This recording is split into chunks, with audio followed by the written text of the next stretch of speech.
കേരള തീരത്ത് ചരക്ക് കപ്പൽ മുങ്ങിയിട്ട് ദിവസം 18 കഴിഞ്ഞിരിക്കുകയാണ്. സംസ്ഥാനത്തിന്റെ മത്സ്യസമ്പത്തിനെ തന്നെ കാർന്നു തിന്നാൻ സാധ്യതയുള്ള അപകടമായിട്ടും എന്തുകൊണ്ട് സംസ്ഥാന സർക്കാർ കയ്യും കെട്ടി നോക്കി നിൽക്കുന്നു എന്നതാണ് ചോദ്യം. അപകടം നടന്ന 17ാം ദിവസം മാത്രമാണ് കപ്പൽ കമ്പനിക്കെതിരെ കേസ് എടുത്തിരിക്കുന്നത്. സാധാരണഗതിയിൽ പ്രത്യേകിച്ച് മറ്റൊരു രാജ്യത്തിന്റെ ഉടമസ്ഥതയിലുള്ള കപ്പലാണെങ്കിൽ അപകടം നടന്ന മണിക്കൂറുകൾക്കുള്ളിൽ കേസെടുക്കും എന്നതാണ് ചട്ടം.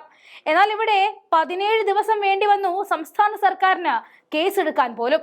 അതും CITU എന്ന CPM അനുകൂല തൊഴിലാളി സംഘടനയുടെ പരാതിയിൽ. പിണറായി വിജയൻ കേസേറ്റെടുക്കാൻ മടിച്ചതിന്റെ പിന്നിൽ ഒരു കാരണം മാത്രമാണുള്ളത്. വിഴിഞ്ഞം തുറമുഖം നിയന്ത്രിക്കുന്ന ഗൗതം അദാനിയുടെ വേണ്ടപ്പെട്ട സുഹൃത്തിൻ്റെതാണ് മുങ്ങിയ ചരക്ക് കപ്പൽ. അതിനെതിരെ സംസ്ഥാന സർക്കാർ കേസ് ഫയൽ ചെയ്താൽ അത് അദാനിക്ക് വലിയ ക്ഷീണമുണ്ടാക്കും. അതുകൊണ്ട് തന്നെ കേസ് ഒന്നും എടുക്കരുത് എന്ന നിർദ്ദേശമായിരുന്നു മുഖ്യമന്ത്രി നൽകിയത്. എന്നാൽ CITU ഇറങ്ങിയതോടെ മറ്റ് പോംവഴികൾ ഇല്ലാതെ ദുർബല വകുപ്പുകൾ ചേർത്ത പിണറായി വിജയന്റെ പോലീസിന് കേസ് എടുക്കേണ്ടി വന്നിരിക്കുകയാണ്. ഭാരതീയ ന്യായ സംഹിതയിലെ ജാമ്യം ലഭിക്കുന്ന 282, 285, 286 തുടങ്ങിയ വകുപ്പുകൾ ചുമത്തിയാണ് ഫോർട്ട് കൊച്ചിയിലെ തീരദേശ പോലീസ് കപ്പൽ കമ്പനിക്കും ജീവനക്കാർക്കുമെതിരെ കേസെടുത്തിരിക്കുന്നത്. എന്നാൽ പരമാവധി 6 മാസം തടവോ പിഴയോ മാത്രം ലഭിക്കുന്ന വകുപ്പുകളാണിവ. കേസെടുക്കാത്തതിൽ വിമർശനം ശക്തമായ സാഹചര്യത്തിൽ തിടുക്കത്തിൽ ഉണ്ടാക്കിയെടുത്ത തിരക്കഥ പോലെയാണ് നടപടിക്രമങ്ങൾ എന്നതും പുറത്തു വരുന്നുണ്ട്.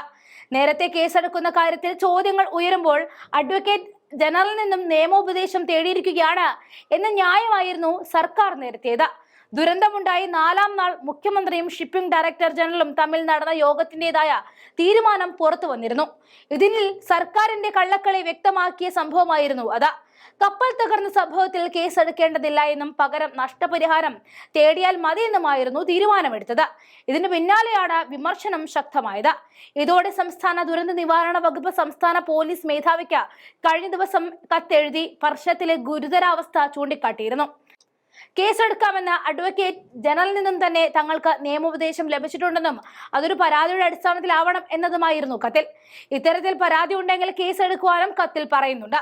ഇതനുസരിച്ച് കഴിഞ്ഞ ദിവസം ഉച്ചയ്ക്ക് 1:15 മത്സ്യത്തൊഴിലാളി യൂണിയൻ CITU ആലപ്പുഴ ജില്ലാ സെക്രട്ടറിയും CPM നേതാവുമായ S ശ്യാംജിയുടെ പരാതിയിൽ ഫോർട്ട് കൊച്ചി തീരദേശ പോലീസിന് ലഭിക്കുകയായിരുന്നു.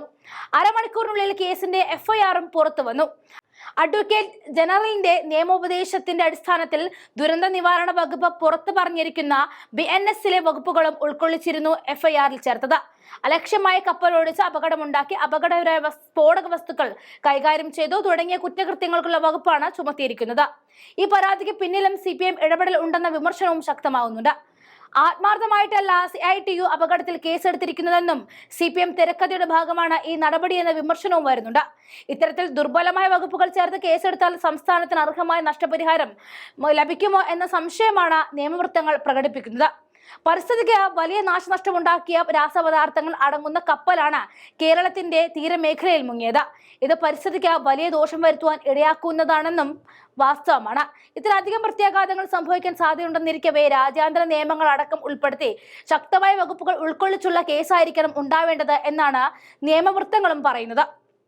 കേസിന്റെ അടിസ്ഥാനത്തിൽ എത്രമാത്രം നഷ്ടപരിഹാരം ആവശ്യമുണ്ടെന്നത് കണക്കാക്കി കോടതിയിൽ സമർപ്പിക്കുകയും കോടതി വഴി കപ്പൽ കമ്പനിയിൽ നിന്നും നഷ്ടപരിഹാരം ഈടാക്കുകയും ചെയ്യുക എന്നതായിരുന്നു സർക്കാർ ചെയ്യേണ്ടിയിരുന്നത് എന്നാണ് ഉയരുന്ന മറ്റൊരു അഭിപ്രായം.